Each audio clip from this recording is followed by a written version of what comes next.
Hello friends, welcome to our channel continue study. Friend, आज हम लोग बिहार शिक्षक भर्ती 2023 के लिए प्लेटफॉर्म बुक का टेस्ट सीरीज 13 देखने वाले हैं। इससे पहले हम लोगों ने 1 से 12 तक के टेस्ट सीरीज को कंप्लीट कर लिया है। अगर आप हमारा पिछला वीडियो नहीं देखे हैं तो हमारे चैनल के प्ले लिस्ट से जाकर देख सकते हैं। फ्रेंड, अगर आप हमारे चैनल पर नए हैं या आपने अभी तक हमारे चैनल को सब्सक्राइब नहीं किया है तो ऐसे ही 7वां चरण से संबंधित महत्वपूर्ण वीडियो पाने के लिए हमारे चैनल को जरूर सब्सक्राइब करें। तो चलिए आज का पहला प्रश्न शुरू करते हैं।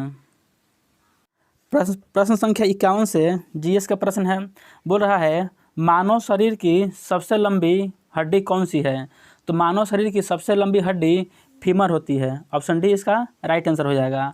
स्पर्श के कारण पौधों में दिशात्मक विकास की गति डैश डैश कहलाती है। तो स्पर्श के कारण पौधों में जो दिशात्मक विकास की गति होती है उसे हम लोग थिग्मोनेस्टी कहते हैं। तो ऑप्शन ए इसका राइट आंसर हो जाएगा। अगला प्रश्न है, डैश डैश सबसे छोटा जीवित पक्षी है। तो सबसे छोटा जीवित पक्षी बताना है तो हो जाएगा humming bird. Option A, humming bird सबसे छोटा जीवित पक्षी होता है। ये जो कबूतर है ना, यह कबूतर जो है यह गर्म रक्त का प्राणी होता है। यह भी कई बार पूछा हुआ प्रश्न है।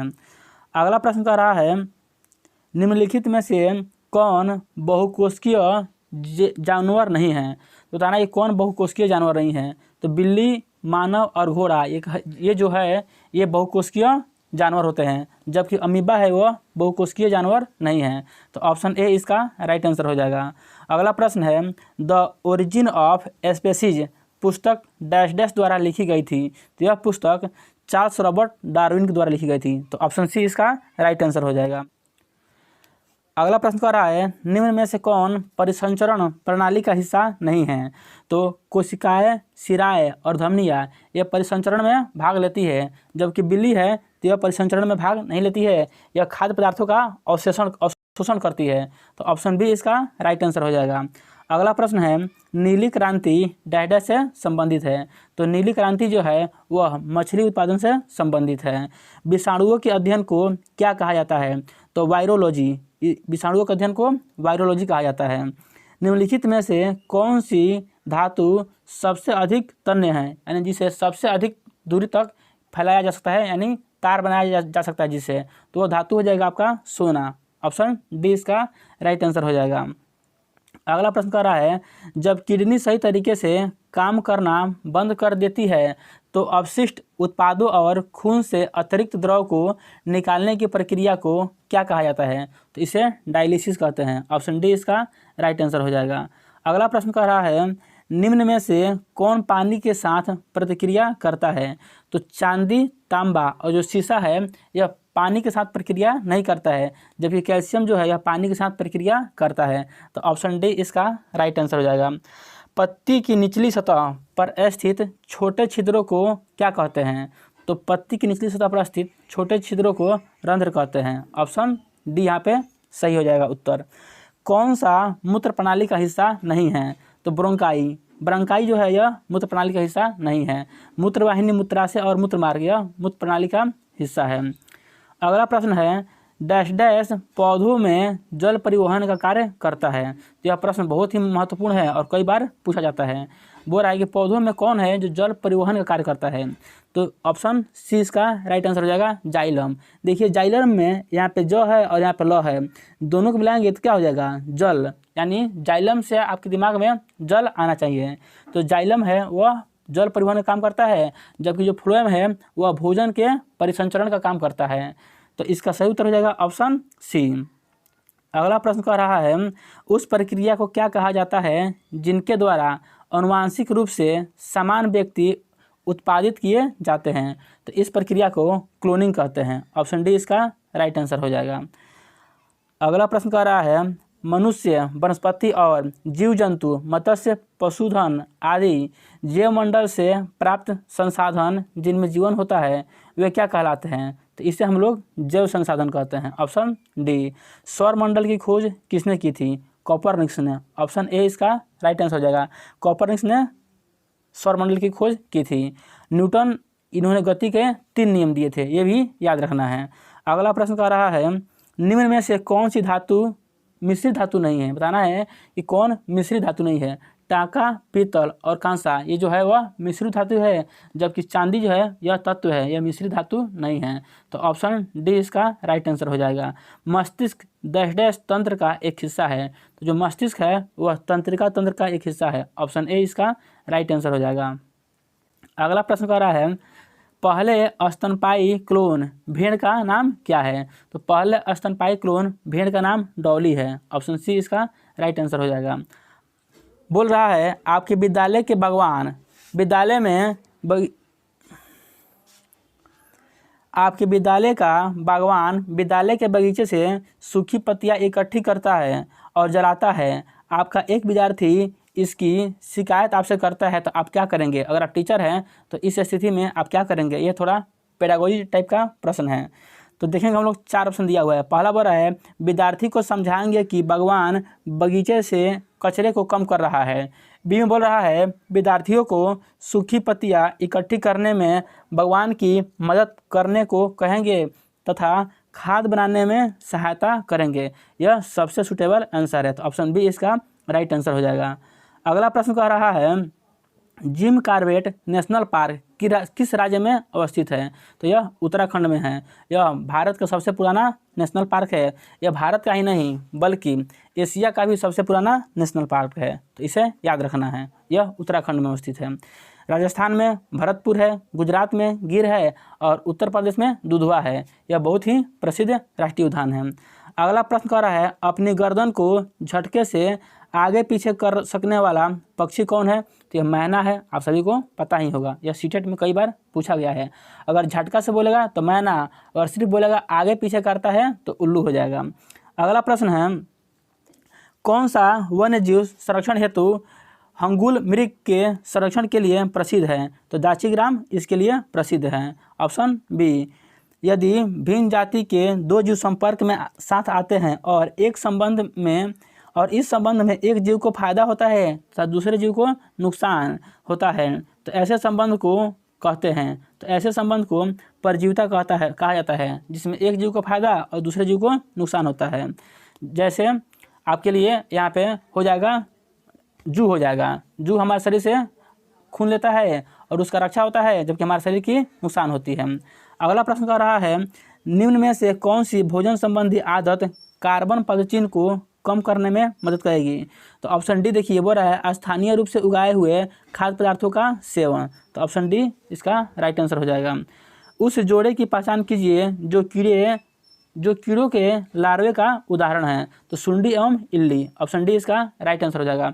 यह भी सीटेट में पूछा हुआ प्रश्न है। निम्नलिखित में से कौन सा दुनिया का सबसे लंबा पेड़ है? तो दुनिया का सबसे लंबा पेड़ रेडवुड है। ऑप्शन डी इसका राइट आंसर हो जाएगा। अगला प्रश्न कह रहा है मानव द्वारा बनाए गए उपग्रह स्थापित होते हैं। तो जो मानव द्वारा बनाए गए उपग्रह है वह एक्सोस्फीयर में स्थापित होते हैं। ऑप्शन डी इसका राइट आंसर हो जाएगा। रक्त अल्पता है एक, यह अल्पता का रोग है, यह अल्पता रोग है, यानी खून की कमी से होने वाला रोग है। विद्युत हीटर एक एलिमेंट निम्नलिखित में से किस मिश्र धातु का बना होता है? तो विद्युत हीटर का जो एलिमेंट है वह नाइक्रोम से बना होता है। ऑप्शन ए सही हो जाएगा उत्तर। जब बस का एक ड्राइवर अचानक ब्रेक लगाता है तो यात्री आगे की ओर गिर जाते हैं, इसका कारण क्या है? तो इसका कारण है जड़त्व का गति, यानी गति का जड़त्व। ऑप्शन सी इसका राइट आंसर हो जाएगा। और वहीं बोलेगा कि गाड़ी में कुछ लोग बैठे हुए हैं और गाड़ी अचानक जब खुलती है तो सारे व्यक्ति पीछे की तरफ गिर जाते हैं, तो इसका सही उत्तर हो जाएगा विराम का जड़त्व, लेकिन यहाँ पे गति का जड़त्व इसका राइट आंसर हो जाएगा। अगला प्रश्न कह रहा है क्लोरोजाइलिनान तथा टर्फिनॉल का मिश्रण इस रूप में कार्य करता है। तो इसका जो मिश्रण है वह प्रतिरोधी के रूप में कार्य करता है। ऑप्शन ए इसका राइट आंसर हो जाएगा। अगला प्रश्न कह रहा है भार का इकाई बताना है कि भार का सही मात्रक क्या होता है। तो भार का सही मात्रक न्यूटन होता है और बल का भी सही मात्रक न्यूटन होता है। उस विटामिन का नाम बताए जिसकी कमी के कारण अत्यधिक खून बहने लगता है। तो विटामिन के इसकी कमी के कारण अत्यधिक खून बहने लगता है। विटामिन ए से रतौंधी होता है, ये भी पता होना चाहिए। निम्नलिखित में से कौन सा नवीकरणीय ऊर्जा का स्रोत नहीं है? तो जीवाश्म से प्राप्त जो ऊर्जा है वह नवीकरणीय ऊर्जा का स्रोत नहीं है।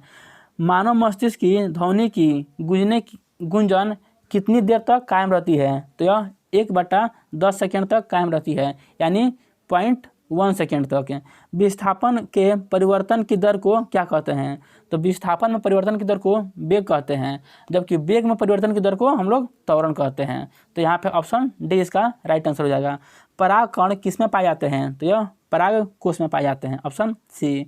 निम्न में से कौन सी विधि जल को पंकिल जल से अलग करेगी? तो बताना ये कौन सी विधि है जो जल को पंकिल जल से अलग करेगी? निस्यंदन विधि, ऑप्शन डी इसका राइट आंसर हो जाएगा। VI लेनिन का संबंध किससे है? तो बताना है कि लेनिन का संबंध किससे है? 1917 की रूसी क्रांति से, ऑप्शन ए इसका राइट आंसर हो जाएगा। भारत के इनमें से किस बंदरगाह का नाम बदलकर दीनदयाल बंदरगाह रखा गया है? तो कंडला बंदरगाह का नाम बदलकर दीनदयाल बंदरगाह रखा गया है। माओ डी डांग किस देश के साम्यवादी आंदोलन का नेता था? तो ये बताना है कि ये किस देश के साम्यवादी आंदोलन के नेता थे? तो ये चीन के साम्यवादी आंदोलन के नेता थे, ऑप्शन सी। केंद्रीय गृह मंत्री के पद पर रहते हुए भारत रत्न पुरस्कार पाने वाला एकमात्र नेता कौन है? यानी गृह मंत्री के पद पर रहते हुए किसे भारत रत्न पुरस्कार मिला है? गोविंद बल्लभ पंत को, ऑप्शन डी इसका राइट आंसर हो जाएगा। 10 कुमार रचितम किसकी रचना है, यानी ये इसे किसने रचा है? तो दांडी ने, ऑप्शन डी इसका राइट आंसर हो जाएगा। उबेर कप किसके लिए दिया जाता है? तो यह महिला बैडमिंटन के लिए दिया जाता है, ऑप्शन ए इसका राइट आंसर हो जाएगा। अगला प्रश्न है, बाबा रामचंद्र ने औपनिवेशिक शासन के दौरान मुख्य रूप से निम्नलिखित में से किस क्षेत्र में किसान संघर्ष का नेतृत्व किया था? तो इन्होंने यूपी यानी अवध में, मुख्य रूप से अवध क्षेत्र में किसान का नेतृत्व किया था। अगर यहीं बिहार के परिप्रेक्ष्य में पूछता तो इसका उत्तर हो जाएगा स्वामी सहजानंद, लेकिन यूपी में पूछेगा अवध में तो क्या हो जाएगा? बाबा रामचंद्र। अगला प्रश्न कह रहा है, राजा शशांक जिनके विरुद्ध हर्षवर्धन ने युद्ध की घोषणा की थी, डहडा साम्राज्य के शासक थे। तो जो राजा शशांक थे ये गौड़ साम्राज्य के शासक थे। इसे बौद्धों का उत्पीड़न कहा गया है। जो राजा शशांक थे इन्हें बौद्धों का उत्पीड़न कहा गया है, क्योंकि इन्होंने बोधि वृक्ष को कटवा दिया था। तो इसे याद रखना है। निम्न भारतीय क्रांतिकारियों में से किसने जर्मनी के सहयोग से अंग्रेजों के खिलाफ सशस्त्र विद्रोह का विचार किया था? बाघा जतीन ने। इन्होंने जर्मनी के सहयोग से अंग्रेजों के खिलाफ विद्रोह करने का विचार किया था। अगला प्रश्न है, भारत के संविधान में पंचायतों तथा नगरपालिकाओं के संबंध 73वें और 74वें संविधान संशोधन जब हुए उस समय भारत के प्रधानमंत्री कौन थे? तो उस समय भारत के प्रधानमंत्री PV नरसिम्हा राव थे, ऑप्शन सी। सिंधु घाटी सभ्यता की लिपि कौन थी? तो बताना कि सिंधु घाटी सभ्यता की लिपि कौन थी? भाव चित्रात्मक, ऑप्शन ए इसका राइट आंसर हो जाएगा। पहला मुगल बादशाह कौन था? तो सभी को पता ही होगा, बाबर पहला मुगल बादशाह था। चेतियागिरी बिहार सांची में मनाया जाने वाला डैश पर्व है। तो बिहार है तो इसे समझ में आना चाहिए कि यह किस धर्म से संबंधित होगा? यह बौद्ध धर्म से संबंधित होगा। तो ऑप्शन सी इसका राइट आंसर हो जाएगा। राष्ट्रसंघ सचिवालय का मुख्यालय कहाँ था? जिनेवा में, ऑप्शन सी इसका राइट आंसर हो जाएगा। अगला प्रश्न कह रहा है, मृदा संरक्षण की निम्नलिखित प्रक्रियाओं में से किसको मल्चिंग कहा गया है? मृदा संरक्षण की कौन सी प्रक्रिया मल्चिंग कहलाती है? तो इसका ऑप्शन देखिएगा, सही उत्तर हो जाएगा ऑप्शन डी। पौधों के बीच खुली जमीन पर पुआल आदि कार्बनिक पदार्थ की एक परत बिछा दी जाती है। तो ऑप्शन डी इसका राइट आंसर हो जाएगा। थिम्पू कहाँ की राजधानी है? तो ये सभी को पता ही होगा, थिम्पू भूटान की राजधानी है। इंपीरियल बैंक ऑफ इंडिया के राज्य के स्वामित्व में पारित होने के बाद भारतीय स्टेट बैंक की स्थापना किस वर्ष की गई थी? तो बताना है कि भारतीय स्टेट बैंक की स्थापना किस वर्ष की गई थी? 1955 में, ऑप्शन डी। भारत की पंचवर्षीय योजनाएं डैश में प्रचलित योजनाओं के आधार पर तैयार की गई केंद्रीकृत आर्थिक और सामाजिक विकास कार्यक्रम थी। तो इसका राइट आंसर हो जाएगा ऑप्शन बी, USSR। अगला प्रश्न है, आज़ाद हिंद फौज का गठन कब हुआ था? तो 1942 में आज़ाद हिंद फौज का गठन हुआ था। बिहार का विषाद है, यानी बिहार की सांप किस नदी को कहते हैं? कोसी नदी को। और दामोदर नदी को बंगाल की सांप कहा जाता है। तथाकथित कुशासन के आधार पर किस गवर्नर जनरल ने मैसूर राज्य के प्रशासन को ले लिया था? तो इसका राइट आंसर हो जाएगा option C, lord William Bentinck. इसने कुशासन के आधार पर मैसूर को ले लिया था। अगला प्रश्न है, हिटलर जर्मनी का चांसलर कब बना? तो 1933 में हिटलर जर्मनी का चांसलर बना था। निम्न में से किस देश के संविधान से भारतीय संविधान में विधि द्वारा स्थापित प्रक्रिया को अपनाया गया है? तो यह जापान के संविधान से लिया गया है। ऑप्शन ए इसका राइट आंसर हो जाएगा। निम्न में से किस अनुच्छेद के तहत भारत में कहीं भी सैन्य शासन को लागू किया जा सकता है? अनुच्छेद 34 के तहत। अहमदनगर की किस रानी ने बादशाह अकबर का विरोध किया था? चांद बीबी ने। ऑप्शन सी इसका राइट आंसर हो जाएगा। प्रथम अफीम युद्ध, द्वितीय अफीम युद्ध एवं ताइपिंग विद्रोह ये सभी किस देश से संबंधित है? तो ये सभी चीन से संबंधित है। Option D. पोसो किस देश की मुद्रा है? तो यह ब्राज़ील की मुद्रा है। Option D. अगला प्रश्न है, निम्नलिखित में से किस सिख गुरु ने गुरुमुखी लिपि प्रारंभ की थी? तो गुरु अंगद ने। इन्होंने गुरुमुखी लिपि को प्रारंभ किया था। निम्न में से कौन सा भारत का पहला राज्य है जिसने पंचायत चुनाव में भाग लेने के लिए न्यूनतम योग्यता का निर्धारण किया है? तो इसका सही उत्तर हो जाएगा ऑप्शन बी, राजस्थान। निम्नलिखित में से कौन से कथन सत्य या असत्य हैं बताना है कि कौन से कथन असत्य हैं, इसको बताना है। पहला बोल रहा है, पंचवर्षीय योजनाओं के लक्ष्य समृद्धि, आधुनिकीकरण, आत्मनिर्भरता तथा समानता थे। यह सत्य नहीं है। सीमित संसाधनों के कारण प्रत्येक योजना में पृथक लक्ष्यों का निर्धारण किया गया। यह भी सत्य नहीं है। तो ऑप्शन डी इसका राइट आंसर हो जाएगा, न तो 1 न ही 2। अगला प्रश्न कह रहा है 121 नंबर, विकास केंद्र उपागम किस योजना के अंतर्गत अपनाया गया था? तो इसे चतुर्थ पंचवर्षीय योजना के अंतर्गत अपनाया गया था। Option D. भारत के संविधान के किस भाग में पंचायतों के लिए प्रावधान किया गया है? तो भाग 9 में। अगला प्रश्न है, निम्नलिखित में से कौन सा पर्वतीय दर्रा भारत, चीन, म्यांमार की त्रिसंधि का निर्माण करता है? तो दिफू दर्रा इसका राइट आंसर हो जाएगा। Option A. 44वें संशोधन 1978 ने भारतीय संविधान के किस अनुच्छेद को प्रभावित किया? तो इसने भारतीय अनुच्छेद 301 को प्रभावित किया। ऑप्शन डी इसका राइट आंसर हो जाएगा। कामेत, नामचा बरवा, गुरला, मंधाता निम्न में से किसके नाम हैं? तो यह हिमालय के पर्वत चोटियों का नाम है। Option D. दिदा नाम की रानी ने भारत के किस भाग पर 980 से 1003 तक शासन किया था? तो इन्होंने कश्मीर पर शासन किया था। किस क्षेत्र में उत्कृष्ट कार्य के लिए पुलित्जर पुरस्कार के लिए मान्यता दी जाती है? तो पत्रकारिता और साहित्य के क्षेत्र में। Option B. किसकी आत्मकथा का शीर्षक सनी डेज है? तो सुनील गावस्कर इसका राइट आंसर हो जाएगा। क्रिकेट पिच की लंबाई क्या होती है? तो क्रिकेट पिच की लंबाई 20.12 मीटर होती है, यानी ऑप्शन डी इसका राइट आंसर हो जाएगा। निम्न में से किसने रामायण का फारसी भाषा में अनुवाद किया? तो अब्दुल कादिर बदायूनी ने रामायण का फारसी भाषा में अनुवाद किया है। अगला प्रश्न है, इन्होंने अकबर के कहने पर रज़्मनामा नाम से अनुवाद किया है। इसको भी याद रखना है। मुस्लिम लीग की स्थापना किस वर्ष हुई थी? तो ये 1906 में हुआ था। ऑप्शन सी इसका राइट आंसर हो जाएगा। और इसके संस्थापक में सलीमुल्लाह का नाम सबसे प्रमुख है, तो इसको भी याद रखना है।